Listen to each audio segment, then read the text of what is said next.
fiquei bastante feliz de ter uma plateia tão multidisciplinar, de tantas áreas diferentes, e que a gente efetivamente pode aí compor, né, uma reflexão a partir de múltiplos paradigmas, de pessoas com diferentes opiniões e tudo mais. Eu me chamo Denise Falck, como fui apresentada, e tenho uma trajetória de estudos na área de família, de casais, fiz a formação em terapia de casais e de famílias, e todo o meu viés de pesquisa durante toda a minha formação foi com um olhar para os fenômenos que acontecem no âmbito familiar. Então, fiquei muito feliz quando eu recebi esse convite de estar aqui com vocês, especialmente nesse Dia, né, Internacional das Mulheres, para compartilhar algumas reflexões sobre essas questões de violência de gênero, de violência nas relações familiares e conjugais.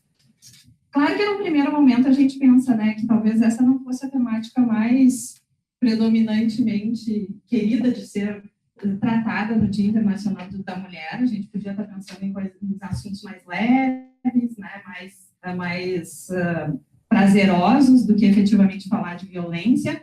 Mas os dados de pesquisas muito recentes nos mostram o quanto essa é uma temática que muito preocupa as mulheres, e aí a todos os seres humanos, né, mulheres, homens e todos que compartilham dos cuidados com as mulheres e com todas as pessoas, quando elas nos mostram que talvez o item, né, até ouvi alguém comentou numa reportagem do Jornal Nacional de anteontem, dizendo que uma pesquisa do Instituto Ipsos mostrou que a maior preocupação de todas as mulheres se chama violência. Então, eu acho que sim, né? Acho que, infelizmente, a gente ainda precisa muito falar sobre violência para a gente poder ter uma sociedade mais justa, mais igualitária, onde todas as pessoas, independente das suas características, das suas múltiplas formas de ser e de agir, possam ser respeitadas e tenham direito à participação na vida cidadã da melhor forma possível. A minha ideia não é de trazer respostas, né, gente? Eu já não quero começar desapontando, porque já vou dar a expectativa. O que eu vou compartilhar com vocês é como eu tenho pensado esses fenômenos, é como eu tenho vivido, é como eu tenho me questionado sobre nossos fazeres, nossas possibilidades de intervenção, nossa possibilidade de compreensão de algumas questões, né, relacionadas à violência nessa perspectiva, né, de gênero ou familiar.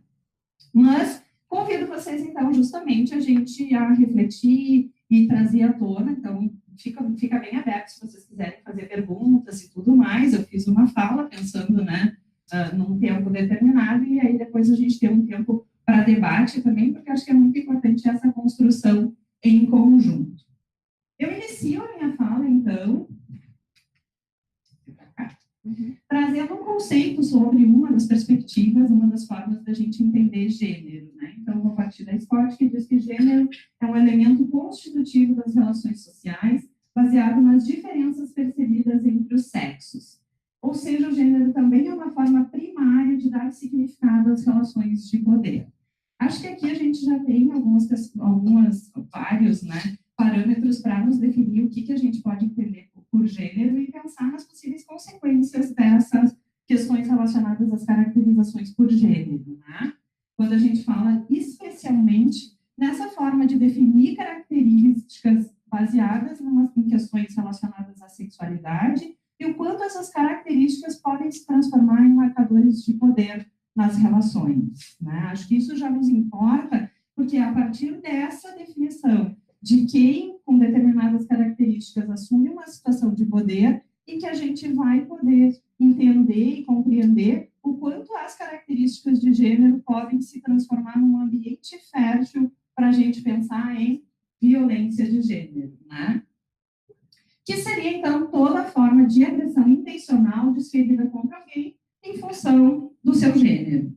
De uma forma muito abrangente, a gente poderia entender a violência de gênero como essa explicação, né, bastante ampla, pensando na violência, a violência sempre como uma ação intencional, que visa, né, poder controlar o outro, machucar através dessa sobreposição em relação aos desejos, do desrespeito ao outro como uma pessoa com seus direitos, com as suas características, com as suas diferenças, podendo ser aceitas, devendo ser respeitadas.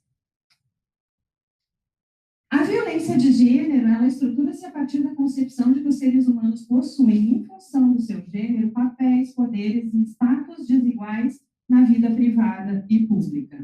E aí tem a professora Marlene Strey, que foi minha professora durante a trajetória, né, de graduação, mestrado e doutorado, que é uma das especialistas que a gente tem aqui no nosso contexto gaúcho nessa temática, que ela vai destacar o quanto tem duas dimensões muito importantes nessas definições de gênero, que dizem respeito à sexualidade e também a trabalho, né, o quanto elas andam juntas e elas podem aí, assim, fortalecer a explicação para essas questões de poder relacionadas ao gênero. Então, a Marlene destaca que na base dos sistemas de estratificação de gênero está a divisão do trabalho conforme o gênero. E aí a gente pode pensar, né, tanto no âmbito privado, onde as mulheres são delegadas às funções, né, de cuidado, de proteção, do lar, dos filhos, do marido, de todo esse contexto que a gente já está cansado de ouvir falar, e ao marido, né, a questão de provimento financeiro e também de disciplina, né, de autoridade nesse sentido, e o quanto isso se expande para uma vida pública, onde as mulheres também têm, na sua maioria, profissões, né, de cuidado, né, e a gente vê aqui, e também eu me coloco nesse lugar de professora, psicóloga, enfermeira, né, e várias outras profissões de cuidadoras, né, desde empregadas domésticas e todas as profissões que a gente conhece que são legadas às mulheres na maior parte do tempo. Enquanto aos homens, né, as profissões mais ligadas à produção e também a cargos de chefia, de comando, né, então são operários, são engenheiros, são políticos, assumem essas funções que ficam com cara, né, do gênero masculino, que são delegadas a eles. E se a gente pensar também em outras questões relacionadas a gênero, a gente também vai ver, por exemplo, né, transgêneros relacionados mais a profissões vinculadas a sexo, muitas vezes, né? Essa vinculação que acaba se fazendo diretamente, como sendo um espaço de trabalho destinado a uma categoria profissional. Também as pessoas homossexuais, né? Que muitas vezes são delegadas às questões mais estéticas, né? Então, cabeleireiros, esteticistas, modas, design, tarará, tarará. E até a gente pensa, né, a professora Marlene faz a gente refletir, ela tem até um texto que ela diz, que conta, né, de uma piada, por exemplo, que a gente pode falar dessas definições, onde a gente vai vendo as questões relacionadas ao gênero como sendo determinadas para umas ou para as outras profissões. E o quanto isso dificulta, muitas vezes, as escolhas livres das pessoas para que elas possam estarem nos seus lugares, naquilo que elas gostam, naqueles pontos em que elas se identificam e que elas gostariam, né, de exercer como profissão, como vida, como relações sexuais ou como qualquer escolha que elas queiram fazer para as suas vidas e para os seus destinos. Então, refletir sobre a violência de gênero demanda considerar o corpo, né, as características sexuais, anatômicas, metabólicas, a mente, desejos, identidades, as características pessoais, as orientações e práticas sexuais, todas as questões relacionadas às escolhas pessoais do sujeito. Mas também, mais do que isso, demanda a gente pensar em questões individuais, né? Porque demanda, além de pensar nas questões individuais, a gente pensar nas questões sociais, nas questões culturais que fazem com que as pessoas acabem assumindo e que normatizam as relações sexuais e de gênero a partir de diferentes marcadores de poder, a partir de características que são atribuídas, então, ao gênero, nesse caso da nossa discussão de hoje, e que viram marcadores de poder, né? Eu acho que é importante a gente pensar nessas questões sociais, porque o gênero está definido como um desses marcadores de poder, mas também eu acho que é muito importante a gente levar em consideração que existem vários outros e que são importantes da gente trazer à tona sempre que a gente vai pensar na questão violências de uma forma mais ampla, tá? E aí eu trouxe essa figura representativa. Eu tenho um aluno que trabalha de doutorado, que vai trabalhar bastante a questão da diversidade sexual e de gênero, que é o Ícaro, e ele traz bastante essa questão da gente pensar sobre os privilégios e sobre os lugares de opressão, de resistência que as pessoas ocupam. E achei muito legal quando ele me apresentou essa questão trazida pelo Morgan, que vai mostrar os diferentes marcadores de privilégio. E sim, aqui está ele, né? O androcentrismo, que vai falar o privilégio masculino em relação ao privilégio feminino como um marcador de poder importante. Mas também se insere numa série de outros marcadores, né? Então, a gente também vai ter um poder maior em termos de gênero para as figuras que se identificam claramente como masculinas ou femininas, em relação àquelas que têm gêneros considerados desviantes, né? Não característicos desse binário feminino e masculino. A gente também vai ter marcadores de poder relacionados ao racismo, com o privilégio das pessoas brancas em relação às pessoas de cor, né, da origem europeia em relação às pessoas que não têm essa origem, de heterossexuais em relação a homossexuais ou outras orientações, de pessoas, né, com habilidade em relação a pessoas com deficiência. Então, toda essa série de marcadores que são bem importantes a gente considerar nas relações em que a gente vive. Porque penso eu que, às vezes, né, a gente precisa ver quais desses marcadores estão sendo mais influentes nas relações para a gente determinar onde ocorre violência, como ela se expressa e qual é o jeito que aqueles relacionamentos estão se caracterizando para que permitam essa expressão de violência contínua, né, nas suas manifestações. Tá? Claro que a violência contra a mulher é, talvez, em relação a todos os tipos de violência relacionada que a gente tem na sociedade, aquela que mais nos chama atenção, né? Aquela que talvez mais nos desafia pelo poder dos números, o quanto eles são marcantes e o quanto a gente ainda tem dificuldades de intervir relacionado nesse fenômeno, para estancar esse fenômeno. Então, a gente teve em 2017 4.473 assassinatos de mulheres. E a gente tem 946 casos que foram registrados como feminicídios. Ou seja, quando o crime foi motivado pelo fato da vítima ser mulher. Esse número, ele foi crescente desde 2015 para 2017. Ele foi aumentando, né, de 492 para 812 para 946. E esse aumento não se dá só pelo número maior, efetivamente, de feminicídios, mas pela maior qualidade de dado que a gente tem tentado em obter, né? Só que, mesmo assim, né, considerando esse dado de 2017, ainda tiveram 3 estados do Brasil que não contabilizaram os dados de feminicídio no país. Ou seja, com certeza, daquele 4.473, muito mais casos são de feminicídios. Mas eles não foram, assim, regularmente registrados como tal. Eles estão aparecendo como assassinatos e, na verdade, eles não têm uma qualidade de dados sensível para que, efetivamente, a gente possa ter uma informação correta e precisa sobre qual é o número da violência contra a mulher. Tem vários outros estudos, né? A gente tem alguma defasagem em termos de dados dos últimos anos, assim, eu consegui essa pesquisa da Secretaria de Políticas para as Mulheres da Presidência da República de 2016, que mostra uma denúncia de violência contra a mulher a cada 7 minutos no nosso país. O que é um número extremamente alarmante, né? Como é que a gente pensa nessa situação de, durante essa palestra, muitas mulheres estarão sendo, né, violentadas. Então, qual é o que a gente precisa ter e levar em conta e fazer e pensar como sociedade para se construir um espaço onde as pessoas possam viver de uma forma mais feliz, saudável, sem a preocupação da violência, sem a preocupação de a qualquer momento estar suscetível a uma situação de violência. E esse talvez seja um dos desejos, né, maior nesses dias, se a gente pudesse pensar o que a gente quer nesse Dia Internacional da Mulher, provavelmente seja não ter que se preocupar em sofrer violência a qualquer momento da vida, né?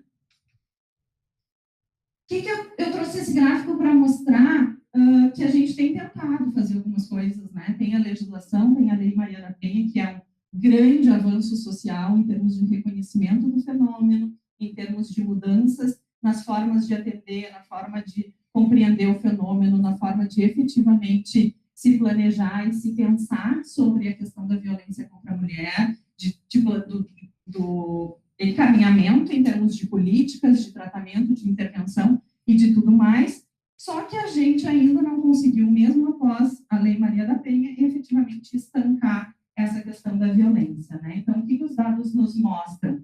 Eles nos mostram que o número vinha, né, andando em termos de homicídios, de mortalidade de mulheres por agressão, que após a lei eles tiveram uma queda, nos anos subsequentes, mas que logo eles voltaram a crescer, né? Que logo eles aumentaram. Essa também não é uma perspectiva para a gente pensar que a legislação não foi eficaz, não valeu de nada, a gente tem que, né, seguir outro caminho. Não, muito pelo contrário, tem que valorizar todos os ganhos que se teve com a Lei Maria da Penha, porque se a gente for olhar no gráfico como vinha acontecendo os homicídios, a gente vai ver que a Lei Maria da Penha fez diminuir em 10% a projeção de aumento do número de homicídios de mulheres dentro das suas residências. Ou seja, esse já é um ganho bastante significativo, né? A gente teria, sem a lei, 10% mais de mulheres sendo mortas, e assim, a cada ano, esse número se multiplicaria. Como a gente vinha num gráfico, né, ascendente, o fato da lei ter diminuído essa proporcionalidade de crescimento já é um grande ganho. Então, acho que tem, sim, que ser valorizado todo o esforço e todo o planejamento e tudo que tem sido feito em termos de acolhimento das pessoas em situação de violência, para a gente, né, continuar pensando em outras estratégias, em outras questões que eu acho que é o trabalho que tem sido feito pelas diferentes profissões. Achei bem interessante a gente ter bastante pessoas, né, direito, enfermagem, educação, justamente por isso, porque a gente precisa ainda ir além em termos desses atendimentos, né? Acho que agora a gente está num momento também de pensar não só mais como lidar com as vítimas, como acolher, como empoderar, como trabalhar com as mulheres em situação de violência, mas que a gente precisa olhar para os agressores também, fazer atendimentos, pensar em grupos, porque as pessoas não vão melhorar do nada, né? Elas não vão desistir dos seus comportamentos e ter mudanças em termos dos seus comportamentos, se não houver uma intervenção eficaz, né, de todas as nossas áreas de conhecimento, para que efetivamente se possa trabalhar de uma forma diferente sobre esse público e com esse público junto deles, para a gente efetivamente entender e propiciar espaços de acolhimento e de escuta a todos os envolvidos, né? Interromper um relacionamento com violência é muito bom para a proteção daquela mulher, se ela é uma vítima da violência naquele relacionamento. Mas virão outras, né? E essa pessoa terá outros namorados, outras mulheres, outras situações. Então, se a gente não fizer algo para trabalhar esse contexto de violência, a gente também não consegue mudar uma realidade de violência na nossa sociedade. Então, a gente precisa, sim, dar continuidade a todas as intervenções que existem, mas também ampliar o foco para outras intervenções, para outros grupos, para outros planejamentos, para que a gente possa avançar dando conta desse fenômeno. Nessa pesquisa feita pelo Data Senado sobre violência doméstica, foi identificado que praticamente 100% das mulheres declararam saber a existência da Lei Maria da Penha, o que já é um grande ganho, porque a gente vê, né, essa difusão de conhecimento, as pessoas sabendo que tem a quem recorrer, a como recorrer. Esse é o primeiro passo para a gente efetivamente romper com o ciclo de violência, o conhecimento, a desnaturalização da violência. As pessoas efetivamente identificarem que estão vivendo uma situação de violência e que elas tenham um conhecimento de que elas possam ser ajudadas e que elas tenham a quem recorrer, né? Onde buscar ajuda, o que elas podem fazer. Esse para mim, é um grande passo que a gente ainda precisa dar, desnaturalizar a violência das relações e saber, né, e dar o caminho de onde buscar ajuda. Uma em cada 5 mulheres declarou já ter sofrido algum tipo de violência. E dessas, 26% ainda conviviam com o seu agressor. Ou seja, aí também vem essa questão de desnaturalizar a violência, né? Como as pessoas vivem em situação de violência e permanecem em situação de violência. Claro que, estudando o tema, pensando, trabalhando com isso, a gente vai ver que o rompimento do ciclo da violência é muito difícil, né? Lá, o Walker, em 1979, nos falava do ciclo da violência como sendo aquele que compõe diferentes fases, né? Em que a primeira fase é aquela de briguinhas sutis, de acontecimentos esporádicos de violência que vão acontecendo e que as pessoas vão dizendo, vai passar, foi ocasional, foi só um momento, né? Estava assim, não estava de bom humor, brigou com alguém, foi algo mais ocasional. Que a partir desse momento dos episódios raros, se desencadeia um episódio mais agudo de violência, né? Seja ela em qualquer um dos seus formatos, físico, psicológico, sexual, o que for, e nesse momento dessa experiência, desse episódio agudo de violência, sim, as pessoas se tocam, opa, tem alguma coisa que não está legal, né? Preciso buscar ajuda, preciso interromper esse ciclo, e aí se mobilizam para efetivamente tentar ter alguma ação de rompimento do ciclo. Só que junto com ele, de uma forma muito rápida e muito, reversão da situação, vem uma etapa de lua de mel, onde aquele agressor vai cuidar da vítima, vai reparar, vai pedir perdão, vai dizer que foi um momento de desespero, isso nunca mais vai acontecer, vai, cuidar, vai retomar o relacionamento para que envolva a vítima a permanecer naquele relacionamento. E aí fica a ideia de, foi só uma vez, ou foi só uma ocasião, ou foi só uma situação inesperada, e efetivamente se volta para o ciclo, que depois começa com pequenos episódios, com briguinhas aqui e ali, que se transformam em episódios agudos, e que assim a gente entra de novo numa espiral que vai se encurtando em termos de tempo. A gente vai vendo cada vez mais as pessoas, tendo esse ciclo de uma forma mais intensa e mais seguida, o que era antigamente um mês, passa a ser uma semana, se intensificando e dificultando ainda mais o rompimento dessa situação. Então, a gente precisa trabalhar esse reconhecimento do ciclo para que as pessoas, então, busquem ajuda e possam interromper. E também 80% das mulheres agredidas, nessa pesquisa do IPED de 2015, revelaram não querer que o autor da violência seja punido com prisão.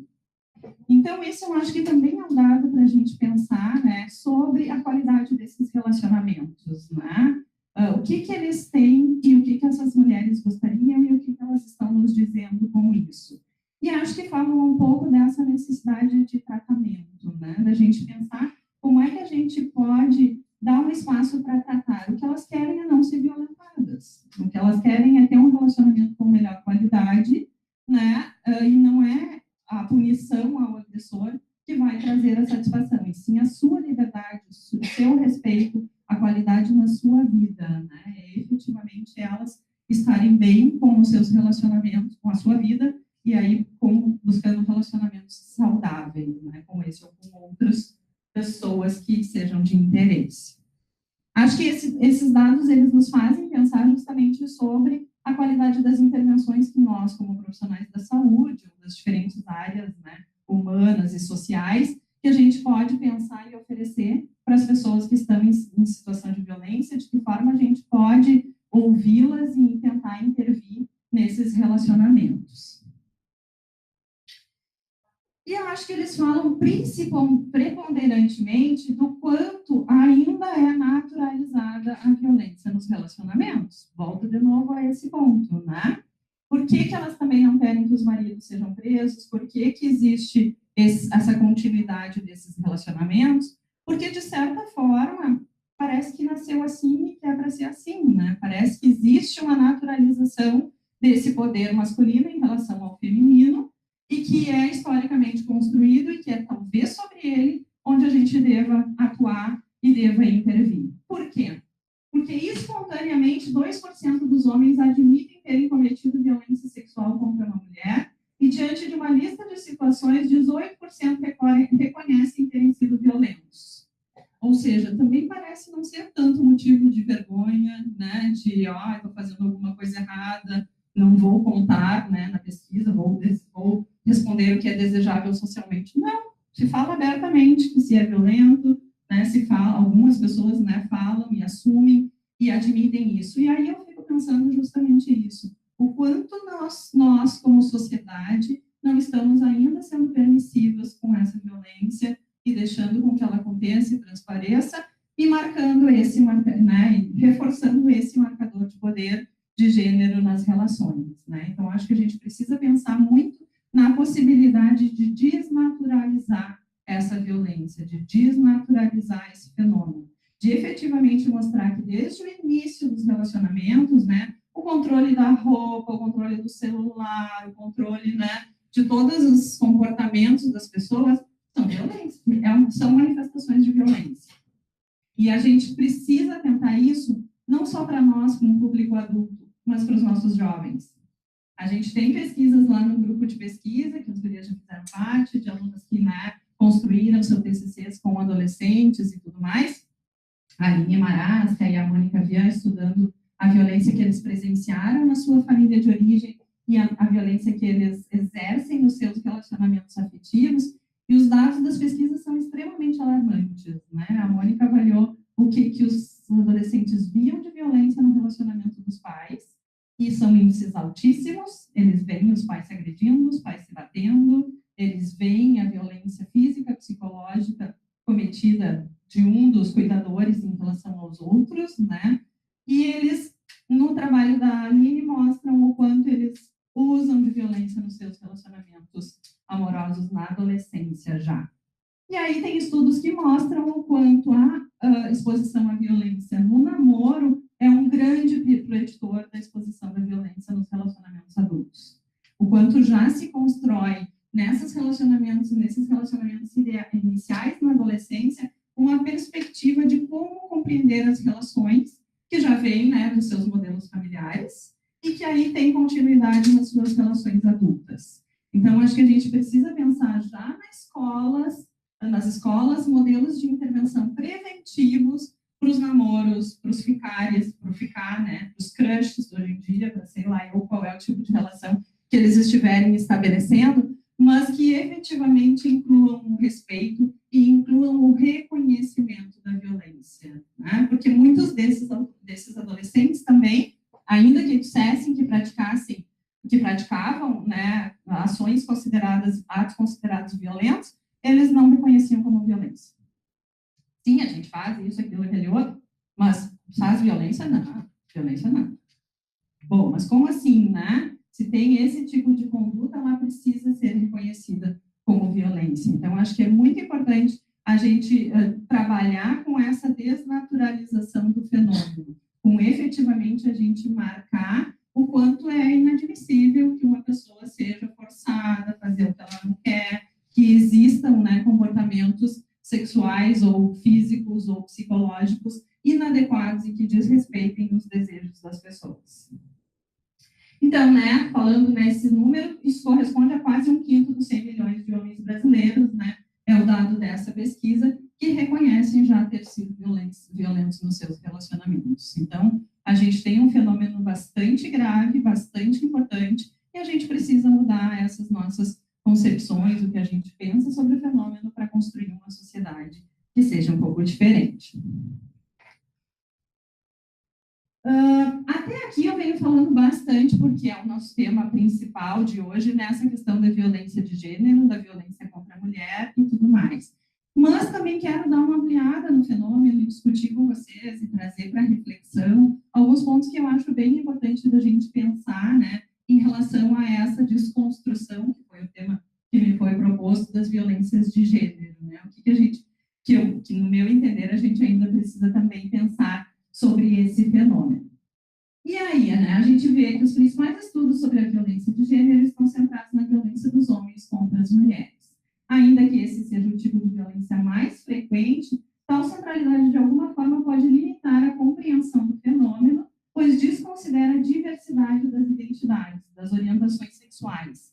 Ainda, né, continua pautada numa noção binária de homem e mulher, desconsiderando o fato de as expressões da sexualidade humana não serem sempre unívocas e singulares, mas diversas e plurais, né? Então, a gente também pensar que a gente precisa entender a questão de gênero de uma forma ampla, além também da noção de homem e mulher, né?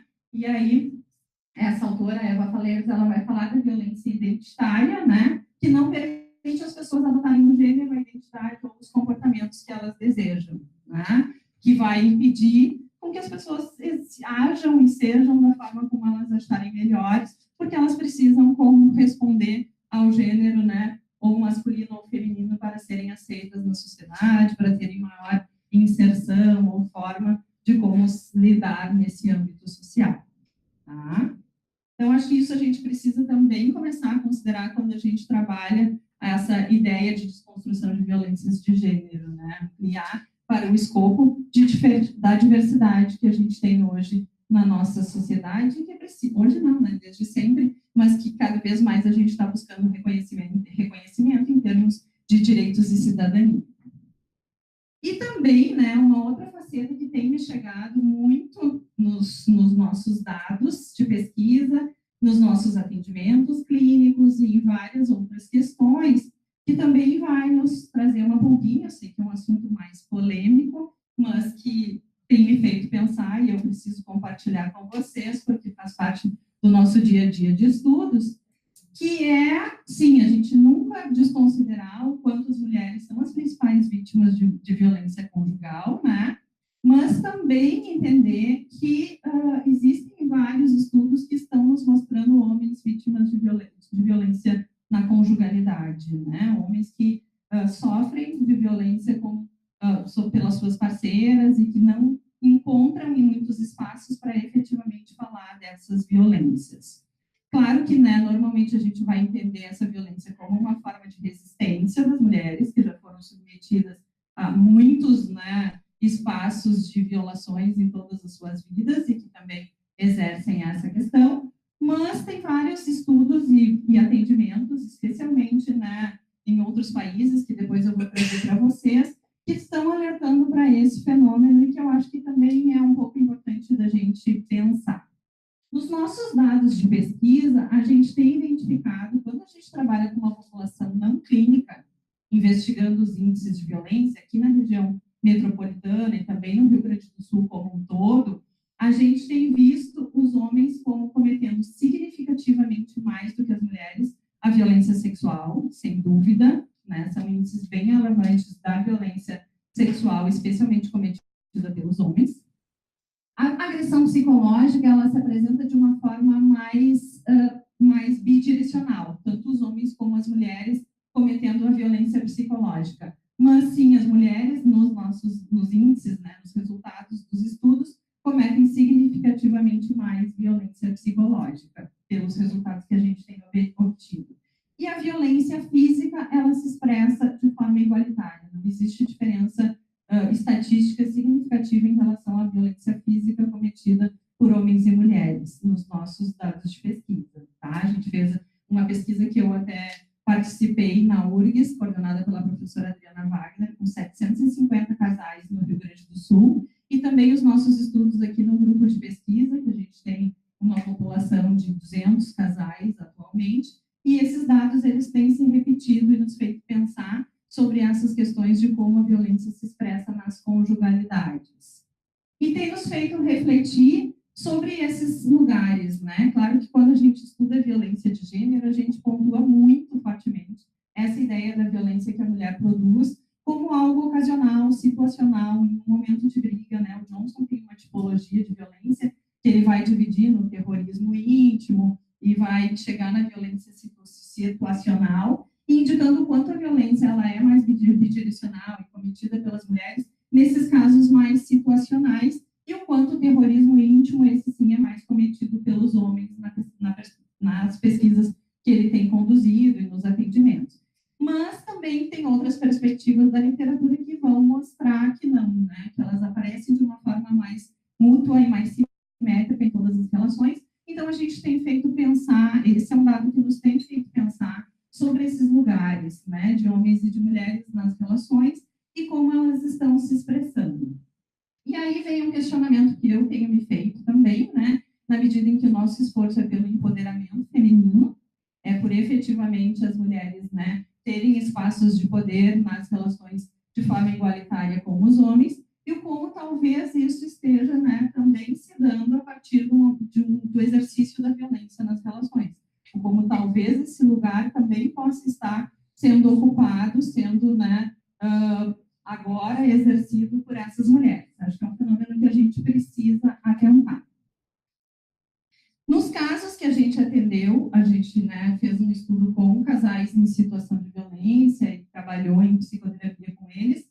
Em alguns casos, a violência se apresentava de uma forma unidirecional, só com a mulher vítima, e a gente atendeu ela, né, nessa situação de vítima de uma situação de violência. Mas em outros casos, esses 3 que eu trouxe de situação aqui, apareceram a violência de ambos os cônjuges, uns, né, em relação aos outros, nas suas múltiplas formas de expressão, física, psicológica e sexual. E esses também são casos que nos fazem alertar, né, sobre esse fenômeno da violência e suas diferentes formas de expressão.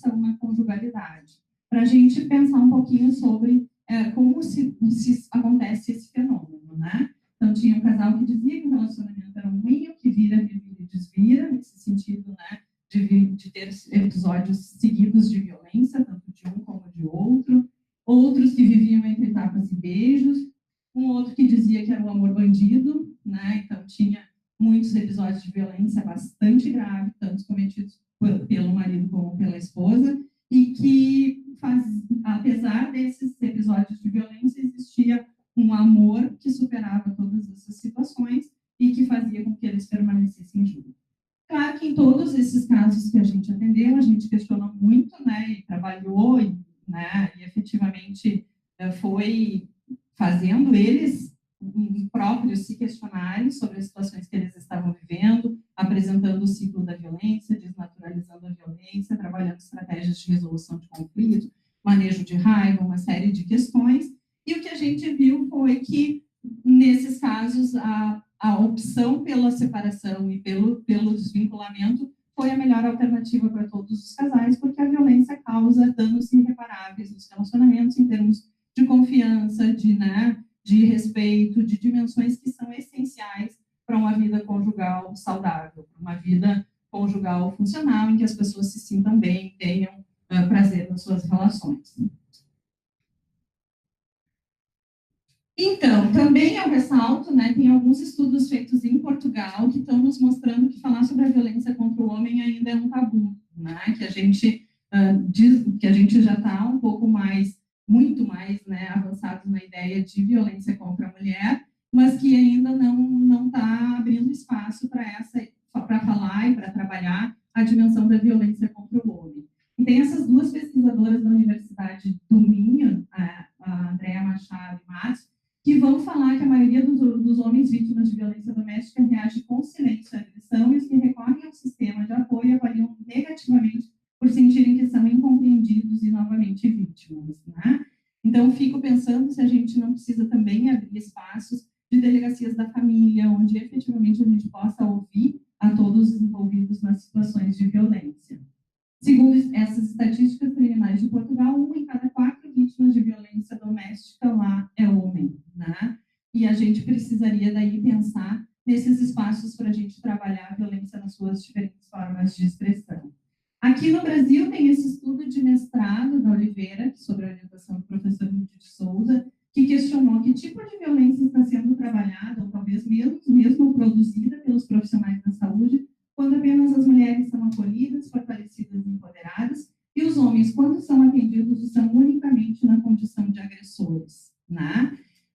Claro que eu acho que a gente não deve nunca desmerecer a importância do gênero e o quanto isso tem feito e trazido de prejuízo à vida das mulheres, né, ao longo da nossa história, e tem feito com que essas marcas sejam vivenciadas por nós, né, em todas as situações das nossas vidas, né? Eu falava isso com o Ícaro, né? E ele falava o quanto ele estava num lugar de privilégio, sendo homem, podendo sair na rua e não tendo medo de ser violentado na próxima esquina, e o quanto, sim, eu estava numa situação de não privilégio, de não sair de casa muitas vezes de noite, porque, né, tu não consegue andar na rua com o risco de ser violentado. Então, não dá para a gente desconsiderar essa questão historicamente pensada sobre, né, e que a gente traz como marca da nossa vida em termos de gênero. Mas eu acho que a gente também tem que ter um cuidado de não cair para um outro lado, né, de não trabalhar em termos de teoria da vara e sair de um lado e para o outro lado da mesma moeda,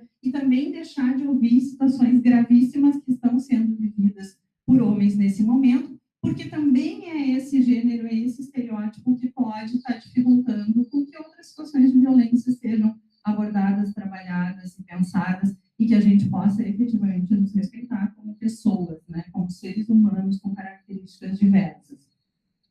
Eu sempre acho que os estereótipos de gênero, eles são prejudiciais a todos os seres humanos, né, porque eles nos botam em caixinhas, em quadradinhos que a gente não necessariamente quer ocupar, porque eles nos designam lugares que muitas vezes nos faz mal, nos maltratam, né? E seja ele na posição de vítima, como também ser forçado a ficar numa posição de agressor, numa posição de forte, numa posição de quem não chora, de quem também é algo que pode comprometer e pode trazer sintomas, né, e sofrimento psíquico para as pessoas.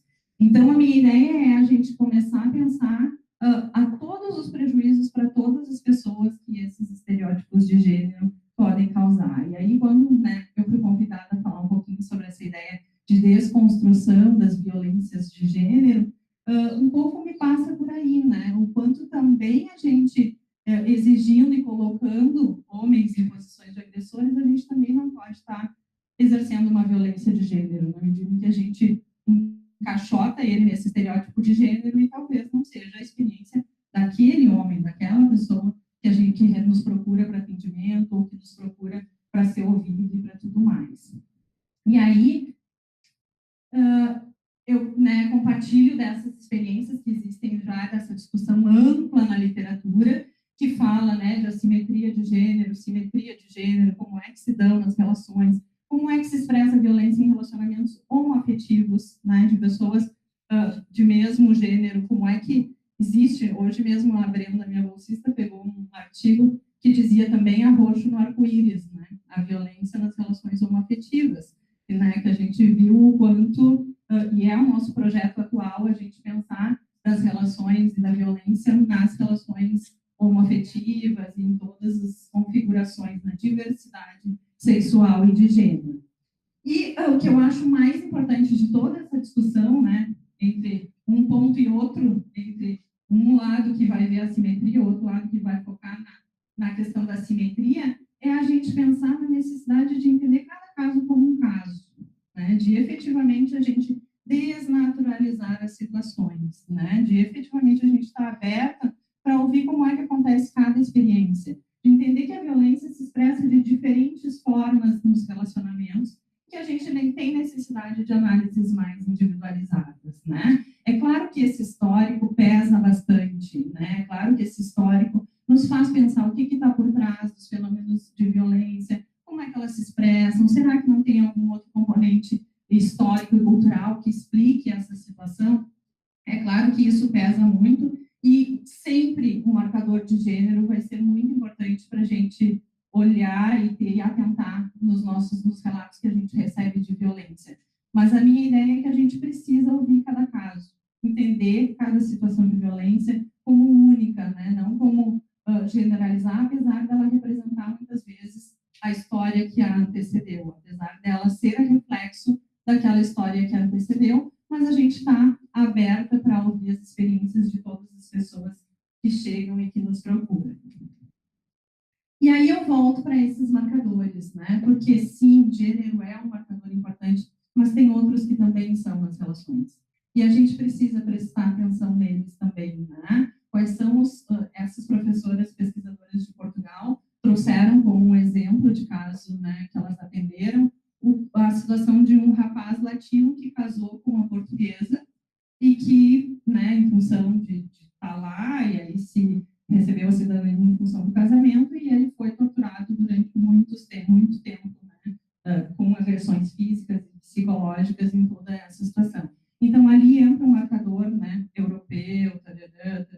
Quais são os outros marcadores que a gente precisa atentar para situações de violência em cada caso, em cada casal, sem nunca desconsiderar a importância dessa situação do gênero, mas também atentar, né, como é que se expressam quem tem dinheiro, quem não tem dinheiro, quem tem nível socioeconômico, educativo maior, menor, quem é branco, quem não é branco, todos esses marcadores que a gente tem ali, né, questões religiosas, questões, né, de uma série, juventude ou não, idade, são vários os marcadores que nos falam dessas relações de poder, todos os tipos de relações que a gente vive.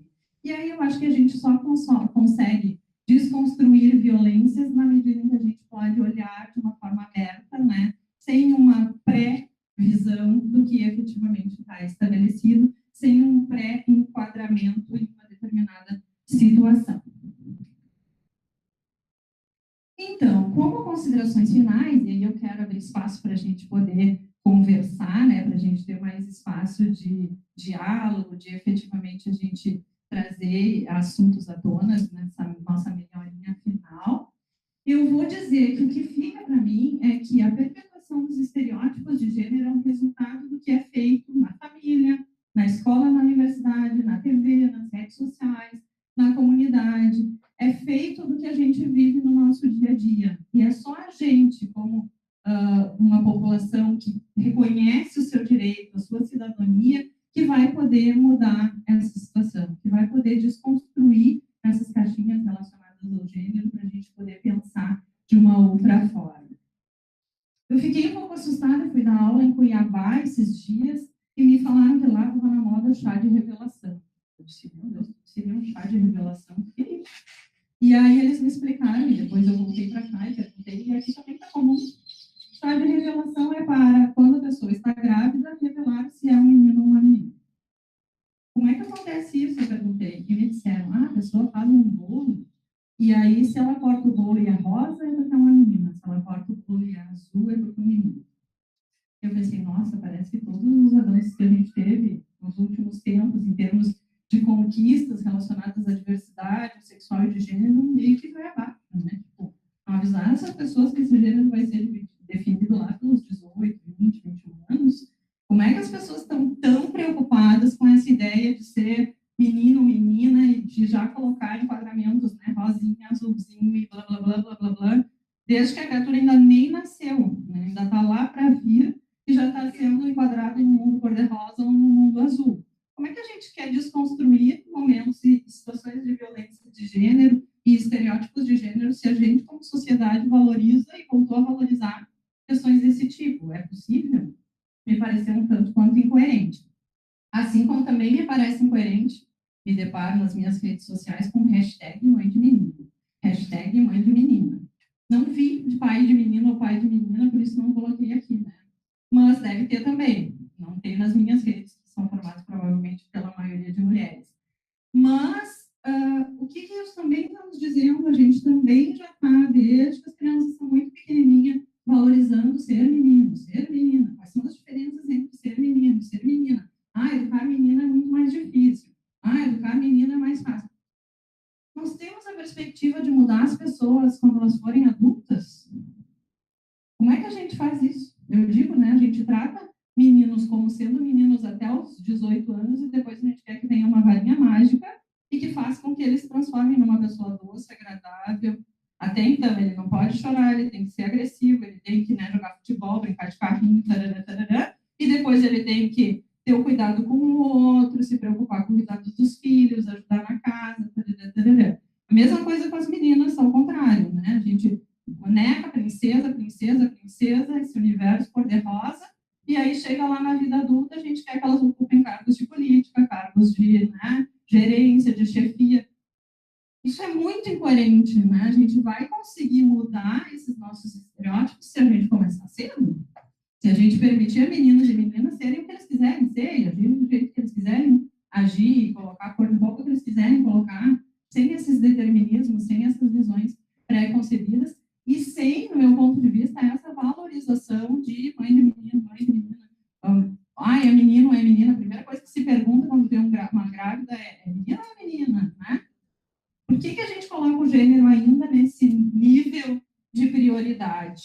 O que faz a gente, né, estabelecer essa situação? E acho que a gente só vai conseguir desconstruir as violências a partir da desconstrução dos estereótipos, a partir de muito cedo a gente poder trabalhar diferente. Como é que eu ensino esse menino que eu entendo, tem que ser o agressivo, tem que ser o não sei o quê, pode ir lá dar de volta no amiguinho e tudo mais, cometer a violência, depois não ser um agressor. Né? Eu espero que uma fada madrinha venha aí, faça com que tudo diferente aconteça. Não vai ser assim que vai acontecer.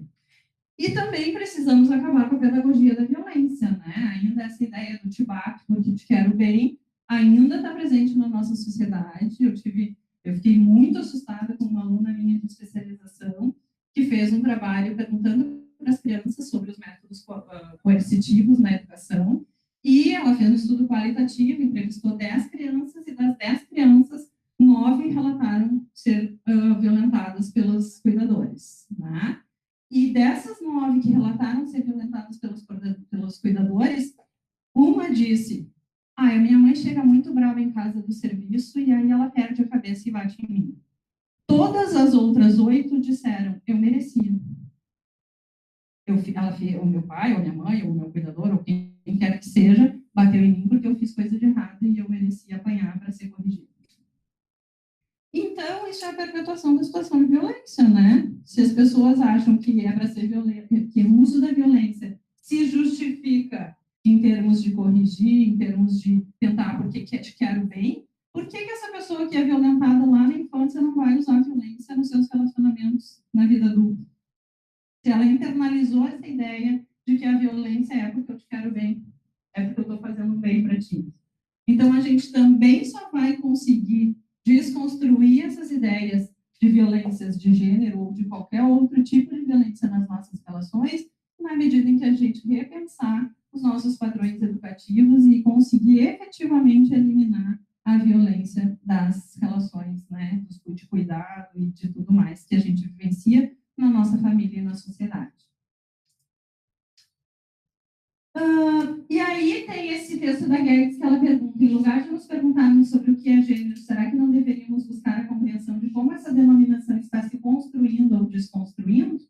E eu quero dizer, então, retomada a minha felicidade de estar aqui, porque eu acho que é justamente essa noção, né, de construção ou desconstrução de gênero que foi me solicitado a falar, sem a pretensão de estar transmitindo ideias, certezas ou nada, mas sim minhas reflexões, os meus pensamentos, o meu ponto de vista, e sou super a favor da diversidade, quero conversar justamente com vocês, porque gosto muito de aprender, de ver outros pontos de vista e de continuar crescendo e pensando com isso, mas acho que essa discussão é extremamente necessária para uma construção de uma sociedade menos violenta, mais justa e mais igualitária na sua diversidade, né? Que a gente efetivamente possa aprender com a diversidade, com a multiplicidade e respeitar as pessoas do jeito como elas querem ser. Acho que a gente só vai conseguir uma sociedade mais justa efetivamente na medida em que a gente conseguir se respeitar na nossa diversidade integral de opiniões, de pensamentos, de jeito de ser, de formas de exercer sexualidade, trabalho e todas as outras questões da nossa vida. Agradeço a todas pela atenção e acho que a gente pode ter um importante momento de discussão daqui para frente. Obrigada.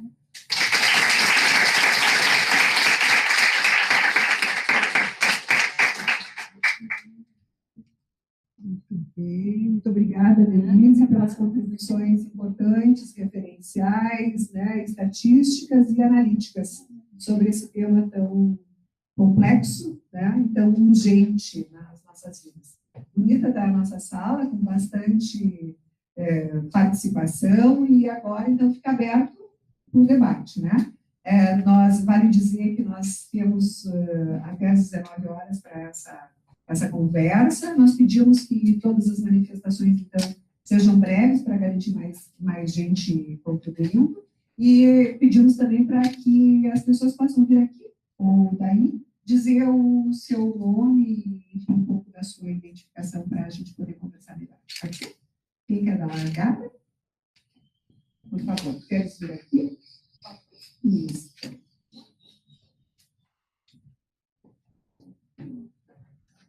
Oi, boa noite, prof.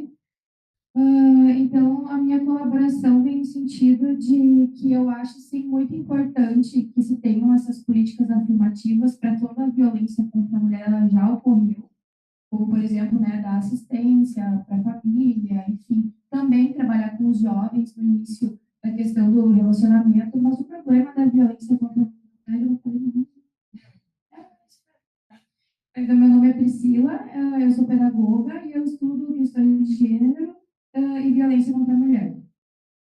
Eu acho que o problema da violência contra a mulher começa muito antes, ela começa no ventre, né? No sentido de que, ao saber que a criança que está sendo gerada é um menino ou uma menina, já são atribuídas expectativas diferentes para cada um desses sexos, né? Vale que a gente diferenciar sexo, gênero e sexualidade. Sexualidade como sendo a atração por uma pessoa do mesmo sexo ou de um sexo diferente.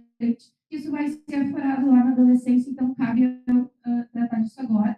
O sexo como sendo, então, masculino ou feminino, e gênero como sendo tudo aquilo que se inscreve nesses corpos sexuados, inclusive a própria sexualidade dos corpos, que isso diz muito sobre as pessoas, se inscrevem nesses corpos características, expectativas, o que eles devem ou não devem ser por ser meninos ou meninas, né? Então, tratando isso como gênero.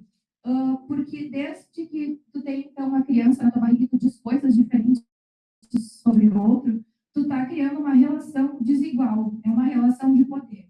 Então, no momento que tu espera que a menina seja quietinha, que remete à passividade, e no momento que tu espera que o menino seja agitado, que ele vai ser o garanhão, o menino pode subir na mesa, porque é normal, ele é menino, mas a menina tem que ficar quietinha, brincando no canto, todas essas coisas vão criando, no decorrer da vida, relações desiguais, relações de poder desiguais entre homens e mulheres, né? E é aí que a violência de gênero acontece, mais especificamente, como o tema de hoje é a violência contra a mulher. Porque a mulher, ela acaba sendo subjugada por tudo isso que a sociedade diz que é ser feminino. Ser uma mulher não é necessariamente ter uma vagina. Ser uma mulher é ser passiva, ser uma mulher é escutar, não pode falar alto, mulher tem que ser maternal, mulher tem que ser cuidadosa. Já ser homem são outras coisas, né? Diferente, é ser o mais ativo, é ser o dominador, né? Então, nessa perspectiva que eu acredito que a violência, ela começa já muito cedo. E um passo muito importante, um passo muito decisivo para que depois a gente não tenha que lidar com os resultados da violência, é que a gente consiga trabalhar com as relações de gênero de forma igualitária desde os primeiros anos de vida, uma conscientização geral, assim. Uma coisa que está muito difícil de acontecer atualmente, principalmente agora, com esse pânico moral instaurado em cima de ideologia de gênero e afins, né? Uma coisa muito difícil de acontecer na educação nos tempos atuais, mas que é uma reflexão muito importante para se fazer junto com professores, com pais, com todos os profissionais. E nesse sentido que, falando sobre a violência contra os homens, né? Que eu acho que tem essa diferença, porque a mulher, ela sofre violência por ela ser uma mulher, né? E a violência feita contra o homem, a gente tem que perceber que a mulher, ela não é só uma vítima, ela exerce parcelas de poder. Mesmo que ela seja subjugada, ela exerce o tempo inteiro parcelas de poder na relação que ela está tendo com o seu parceiro. Enfim, a mulher, ela geralmente recebe essa violência por ela ser do sexo feminino, por ela ter o gênero feminino, né? Por ela ser subjugada desde o nascimento, né? Já o homem, ele sofre, se ele sofre uma violência pela parceira, não é por ele ser um homem, né? Cá entre nós, o homem, nenhuma mulher vai bater no homem porque ele é subjugado, porque eu tenho poder, porque eu me sinto permitida a agredir um corpo masculino, pelo menos na minha opinião e pelo que eu estudo, né? Os homens, eles se sentem permitidos, eles sentem que eles têm permissões sobre o corpo feminino, né? Que eles são donos, então eles se sentem permitidos a bater no corpo feminino. Com as mulheres a situação é um pouco diferente, realmente, como tu falou, por situações em que elas se defendem ou não, né? A agressão deve ocorrer não por eles serem homens, né? Mas por ali uma desigualdade no próprio relacionamento, né? Pelo menos é assim que eu penso, essa é minha humilde contribuição. A gente perde mais duas contribuições. Eu acho bem interessante, né? Concordo bastante com a Priscila, especialmente nessas questões educativas. Acho que vem bem ao encontro do que eu estava trazendo, que acho que isso precisa bastante a gente mudar. E em relação a essa questão da violência contra o homem, sim, eu não acho que seja pelo fato dele ser homem, mas por outros marcadores de poder, como eu trouxe, né? Muitas vezes, isso numa relação em que a mulher tem condição financeira muito melhor que o homem que está desempregado, no momento em que a mulher pode estar numa situação, sei lá, de nível socioeconômico, socioeducativo, né, melhor, tem uma formação e o cara não tem estudo formal, e todas essas situações que também seriam uma violência por marcadores de poder, não pelo marcador de gênero, mas por outras. Né? Uhum. E aí, acho que nessa desconstrução das violências de gênero, a gente precisa ter também para todos esses marcadores. Concordam plenamente com isso. Legal, Priscila. Muito bem. Quem mais quer fazer sua contribuição? Posso ficar sentada? Pode. Fazer um vídeo. Eu sou a Nicole, eu estou começando a estudar direito agora, então eu não sou assim, não tenho nenhuma experiência assim que minha colega falou agora, mas eu queria fazer muito mais uma colocação num aspecto sobre a violência e a sexualidade, tá? Esses dias, assim, eu estava vendo um programa na TV sobre a pornografia, né? E falando, assim, sobre como a pornografia, ela é muito mais mais direcionada ao público masculino, né? E nisso tem uma relação de poder que é muito marcante, assim, não só na pornografia, mas em tudo que engloba ela, né? E é extremamente evidente, tinha nessa pesquisa, assim, falando sobre quando uma mulher vai procurar, né, de pornografia. Claro que daí também tem a relação de violência que é consentida, que é outro caso. Mas quando a mulher vai procurar por pornografia, enfim, os temas que ela mais procura, o primeiro de todos é lésbica, daí o segundo acho que é sexo a três, e o terceiro, ejaculação feminina. E nisso, uma coisa que me chocou muito, porque não são mulheres lésbicas que vão procurar lésbicas, são mesmo mulheres heterossexuais. E isso, assim, eu acho que tem muito a ver com o tema que tu falou, sobre a relação de poder, que é tu sentir prazer, não por alguém estar te dominando, mas por tu estar com alguém que tu realmente está tendo, pelo menos na minha visão agora, né, não do que no programa foi dito, mas tu está tendo um relacionamento de realmente de prazer mútuo, sabe? E isso, assim, é uma coisa que me choca muito, que é muito evidente. Eu tenho muito medo do que o meu irmão procura de pornografia. Não que eu tenha visto, não vi nada do que ele procurou, mas assim, eu tenho muito medo de saber o que ele procura em pornografia, porque tem tanta coisa extremamente abusiva, até na fala, sabe? Que é bem chocante, assim, a gente vê que é uma desconstrução que tem que partir de vários princípios.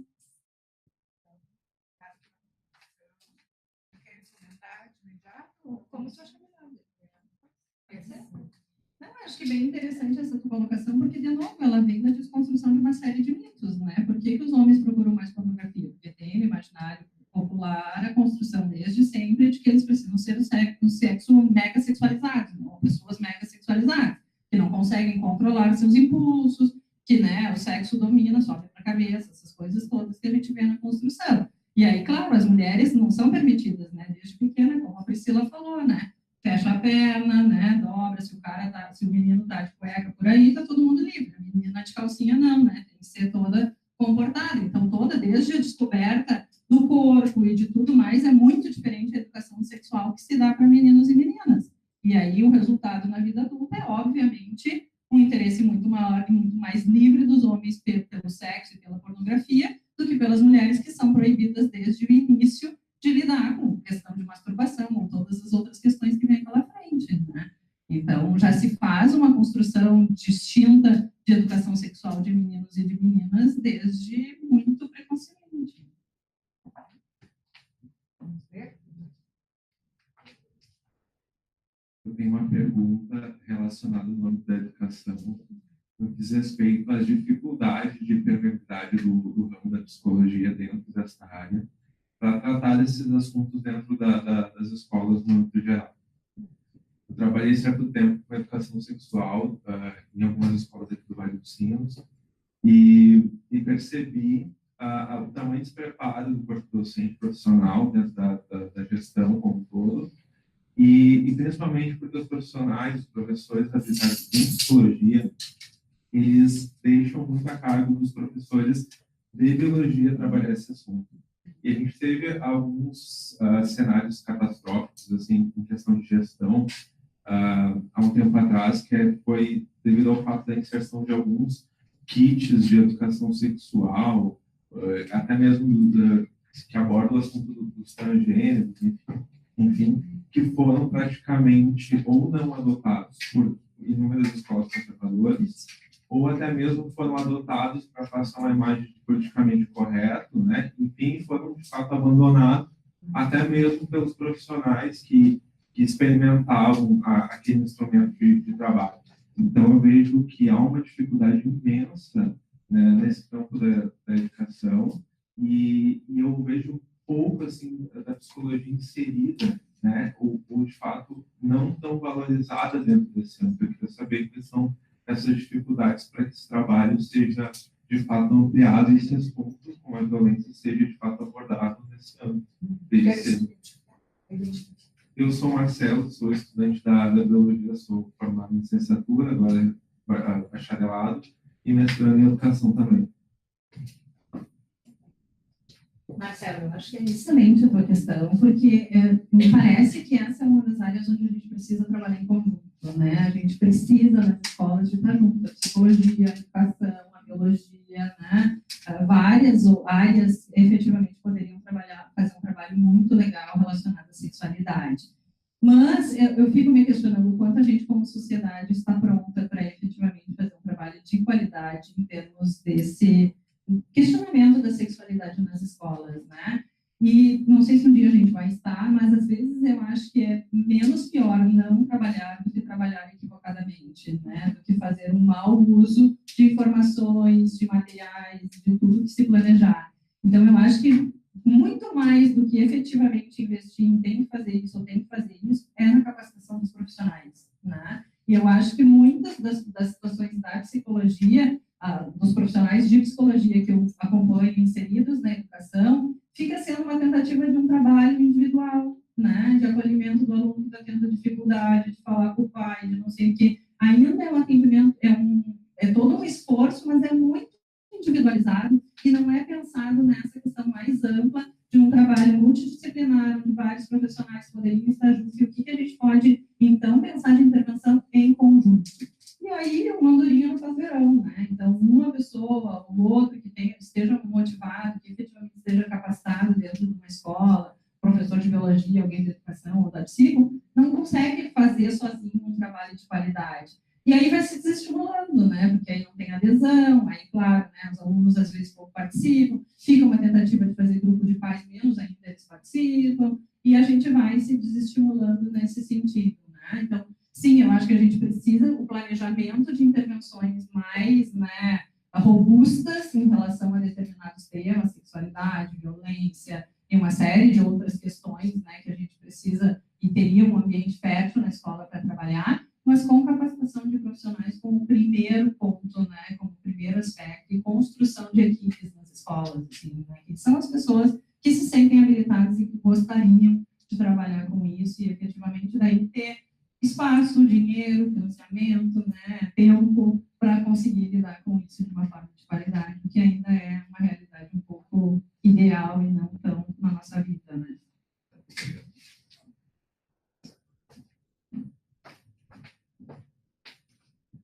Eu sou Thaís, do curso de enfermagem, no final do curso, né? E meu trabalho de TCC, toda a minha pesquisa foi montada sobre a assistência de enfermagem para mulher vítima de violência sexual, mulher adulta. E em campo de prática, indo para a pesquisa Quali, pesquisando enfermeiros no hospital de pronto-socorro da região metropolitana, pesquisando esses enfermeiros e pesquisando, perguntando para eles como eles faziam esse atendimento, eu me deparei com uma realidade que foi: eu atendo, mas eu passo adiante. Eu não pego ali para mim. O quanto o distanciamento da violência com a saúde. Aqui vários campos foram falados, menos a saúde. Por quê? É interessante para a psicologia, para a educação, menos para a saúde, ou para o médico, para a psicologia que trata. Eu notei muito esse distanciamento. Mas eu notei também que o profissional fala, a gente precisa de uma equipe multiprofissional. Mas como que eu vou fazer isso? Como que eu passo para o meu gestor que eu preciso disso? Eu não faço. Eu só digo que esse caso precisa de um tratamento psicológico, de uma assistência social porque ela é vulnerável. Então, eu notei muito essa distância. Assim. Então, minha contribuição com a violência, ela está distante da saúde, mas ela não está distante. Ela está na cara da saúde. E junto com a educação, em todas as áreas, elas deveriam se unir para juntas pensar num processo para acabar com isso e desconstruir todas essas coisas que deveriam fortalecer, e não só na questão da violência contra a mulher, mas a gente tem a violência contra a criança, o idoso, está muito forte. E uma coisa que eu achei muito interessante, que o enfermeiro me falou assim, era um hospital de pronto-socorro, ela falou: Thaís, aqui a gente recebe muito quebrado, muita violência, então a gente, por ser nosso dia a dia, a gente banaliza. A gente olha, mais uma. Então, às vezes, o profissional não recebe aquele preparo mais específico e daí ele acaba passando batido.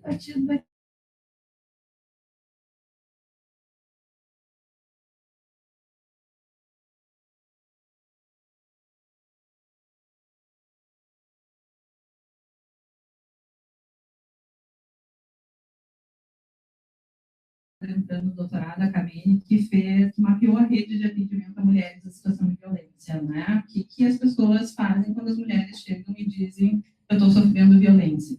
Sabe qual foi a intervenção que mais os profissionais disseram que eles fazem com as mulheres quando elas buscam um serviço e dizem que estão sofrendo violência doméstica?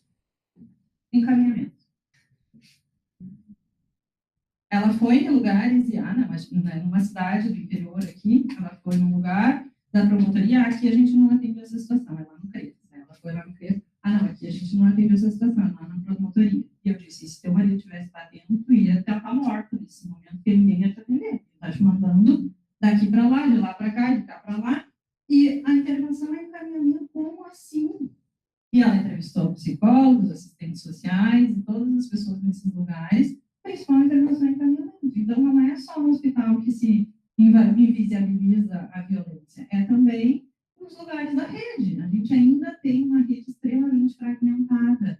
Apesar de todo evento, a evolução da legislação e tudo mais, a gente ainda precisa amarrar essa rede de uma forma muito mais fortalecida para que essas pessoas se sintam acolhidas, né? E aí, tem isso, essa pessoa está em medida protetiva, está sendo atendida aqui.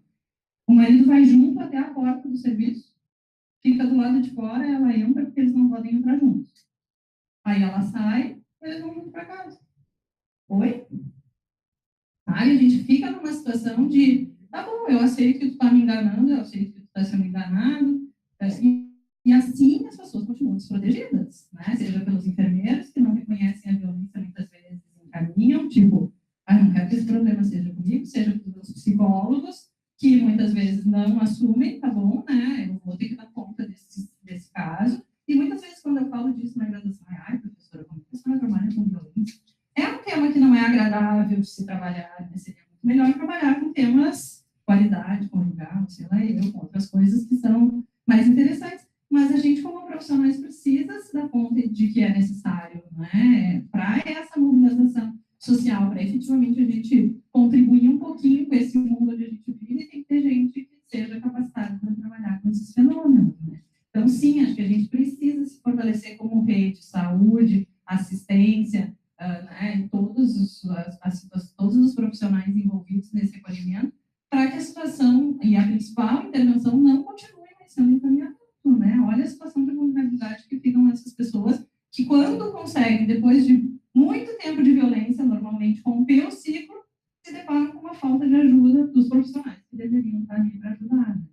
Então, eu acho que é bem grave a situação, e que bom que a gente tem esses momentos de conversa, por isso que eu gostei no início de ter uma plateia bem multidisciplinar, porque nós somos sementinhas, e a gente vai ter que ser plantado, né, em diferentes lugares, para efetivamente tentar mudar um pouquinho dessa situação. Eu acho que tem um atravessamento social forte nisso, naquela questão de briga de marido e mulher, ninguém mete mulher, né? Então, como isso é uma coisa assim, eu não vou me meter nisso, porque socialmente a gente diz que ninguém se mete nisso, culturalmente, né? Culturalmente, quando o homem e a mulher brigam, ninguém se mete. Então, o psicólogo não se mete, o enfermeiro não se mete, todo mundo, né? Deixa eles se virem. Muito bem. Mais uma manifestação, porque o tempo está...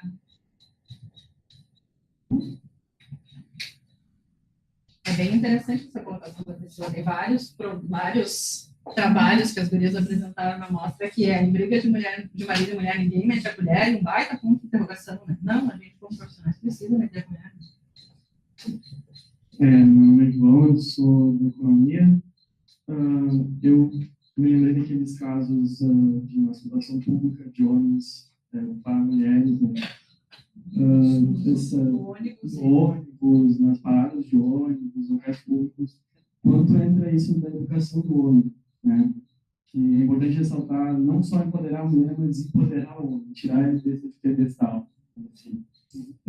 Sempre o homem é um cara hipersexualizado, acesso à pornografia desde pequeno. Eu mesmo lembro, quando eu estava na quinta série, eu tinha meninos que olhavam já para o filho, tá? Então, assim, desde pequeno, comum, os pais não intervêm. Os pais, homens, pais, chega lá e vê, legal, já está sabendo o que tem que fazer. E aí, como tu vê essa situação?